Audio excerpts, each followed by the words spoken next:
massive explosions in Russia's Tver region.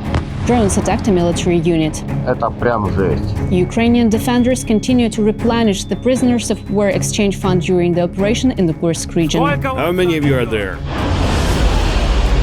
Denmark will deliver more F-16 fighter jets to Ukraine by the end of the year. Hi, I'm Iva Kucherenko, and this is United 24 Media. Drones struck a military unit near the city of Tver in Russia's Tver region, igniting fires and causing ammunition warehouses to explode. The destroyed stockpile is estimated to hold up to 30,000 tons of various ammunition.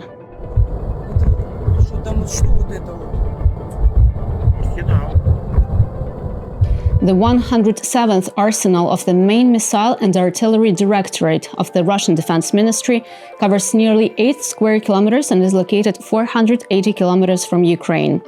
It is reportedly one of the largest military storage facilities in Russia.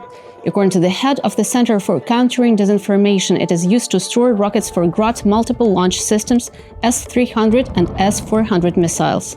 Russians also used this depot to build up a stockpile of North Korean Kn-23 ballistic missiles. Отсюда ракурс не очень, но дым вот он. Прям вот. Это прям жесть. While local residents are filming the explosions, the local mayor reported that the situation is under control. Отработала система ПВО Министерства обороны. Беспилотные летательные аппараты были сбиты. При падении произошел пожар. The attack on the ammunition depot was carried out by drones from the Security Service of Ukraine, the main intelligence directorate and special operations forces, reports Ukrainian broadcasters Suspilne, citing intelligence services. The same source reports that the depot contained missiles intended for the Iskander and Tochka-U missile systems, as well as guided bombs and artillery ammunition. The Russian Ministry of Defense claims it shot down 54 Ukrainian drones overnight. According to the statement, 27 were intercepted over Kursk, 16 over Bryansk, 7 over Smolensk, 3 over Belgorod, and 1 over Orlov. However, no mention was made of the Tver region, where the ammunition warehouses have been burning since the strike. To follow the latest news from Ukraine, subscribe to our YouTube channel. In the first 2 weeks of September, Russian forces deployed over 640 Shahed strike drones targeting Ukrainian cities and villages, reported President Zelenskyy. Most were shot down by Ukrainian defenders. In the early hours of September 18, the Russian army launched 52 attack drones, 46 of which were shot down.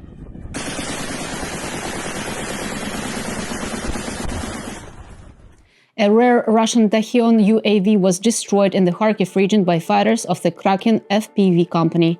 The destroyed drone was used for reconnaissance and fire adjustments both during the day and at night, and also worked as a communication relay. Germany will provide Ukraine with an additional 100 million euros, announced the country's foreign minister Annalena Baerbock. During her visit to Moldova, she stated that to support Ukraine means to support democracy for the whole of Europe. I brought with me to Moldova 100 million euros of winter aid for Ukraine, because it's clear that autumn is arriving and winter is on our doorstep. And Russia's hybrid war means another winter war with the aim to make people's lives in Ukraine as horrible as possible. Denmark will deliver more F-16 fighter jets to Ukraine by the end of the year. This announcement comes from Danish Defense Minister Troels Lund Poulsen after a visit to Ukraine, wrote the Ritzau news agency. The next delivery is expected in the second half of 2024. The specific quantity and exact delivery date remain undisclosed for security reasons. Earlier, Denmark promised to deliver 19 jets. Ukraine is eventually expected to receive at least 79 F-16s from the so-called F-16 coalition, which consists of NATO members – Belgium, Denmark, Norway and the Netherlands. Deliveries will continue over the coming years. Back in May 2024, Ukraine already received its first green light from Denmark regarding the usage of Danish-supplied jets to target military sites located on Russian soil. The Netherlands followed suit. In an interview with German media, FAZ Dutch Defense Minister Ruben Brekelmans said the Netherlands has authorized Ukraine to use Dutch-supplied weapons, including its F-16 fighter jets, for strikes on military targets deep inside Russian territory. According to him, international law does not impose distance limitations and does not cease to apply 100 kilometers from the border. Ukraine received the first F-16 jets in early August. They were displayed by President Zelenskyy. The jets are already in service and are repelling Russian attacks. Qatar will provide Ukraine with 12 Panzerhaubitze 2000, reported German newspaper Bild. If confirmed, this would mark the first weapons transfer from Doha to Kyiv. According to journalists, in the first half of 2024, the German government approved the sale of advanced 155mm wheeled self-propelled howitzer to Qatar, who in return will transfer the 12 Panzerhaubitze 2000 to Ukraine. First, they will be sent to Germany for maintenance and repair. Russian forces have executed an unarmed Ukrainian prisoner of war with a sword. This was reported by Ukraine's Human Rights Commissioner Dmytro Lubinets. The sword was inscribed with the words "for Kursk." The prisoner's hands are visibly bound with tape. The Donetsk Regional Prosecutor's Office has started a pre-trial investigation. In the beginning of September, CNN drone footage shows Russian troops executing 3 Ukrainian soldiers.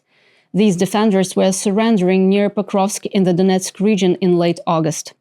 According to the Ukrainian public broadcaster Suspilne, the Prosecutor General's office has initiated 36 criminal proceedings over the possible execution of prisoners of war after they were captured. Russia faces growing financial and personnel problems as the war in Ukraine continues, reported UK intelligence.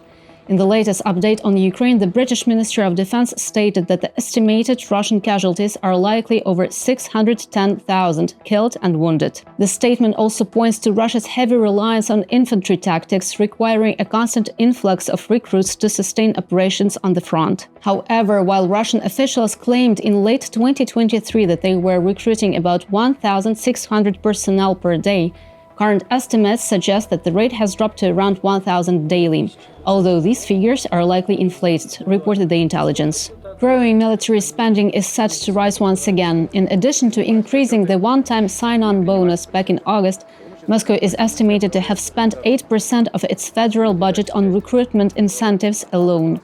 Additionally, on September 16, Putin signed a decree increasing the number of military personnel in the Russian armed forces to nearly 2.4 million. This is the third such case since the beginning of the full-scale invasion of Ukraine in February 2022. Ukrainian defenders continue to replenish the prisoners of war exchange fund during the operation in the Kursk region. How many of you are there? Go, go! The 61st Separate Mechanized Brigade captured 13 Russian soldiers. A video was released by the commander of the land forces. After 5 days of fighting, the Russians raised a white flag. They were in the 55th Brigade, as they said. Then they were moved here to Sudzha and assigned to the 155th Brigade. They were left without communication, without water, without bread. On the 5th day, they decided to surrender. 4 of them were heavily wounded. The others asked, "Brother, give me some water. Brother, give me a cigarette." Ukraine has invited the ICRC and the UN to Russia's Kursk region. During a visit to the Sumy region, the newly appointed Minister of Foreign Affairs Andriy Sybiha called on these organizations to supervise the humanitarian aspect of the ongoing Kursk operation in the cross-border region. UN spokesperson Stefan Dujarric responded on September 16, saying that they are prepared to join humanitarian aid efforts for civilians in the Kursk region. However, this requires permission from Russia. The short answer from us is we are ready to do it, but we would need authorization from the Russian Federation. Meanwhile, Moscow has called on the UN and the Red Cross to reject the invitation from Kyiv to participate in this inspection of areas in Russia's Kursk region, some of which are partially controlled by Ukrainian troops. Currently, Ukraine controls approximately 1,300 square kilometers and around 100 settlements in the Kursk region. Ukrainian President Zelenskyy and US President Biden are both to address the UN General Assembly next week. This was reported by Voice of America. The general debate will begin on September 24, where Biden will speak, followed by a speech from Zelenskyy set for September 25. According to journalists, the world leaders who attend this UN General Assembly will discuss key issues of further support for Ukraine, in particular the use of long-range weapons against targets deep in Russian territory. That's it for today. We're United 24 Media. Thanks for being with us and see you on Friday.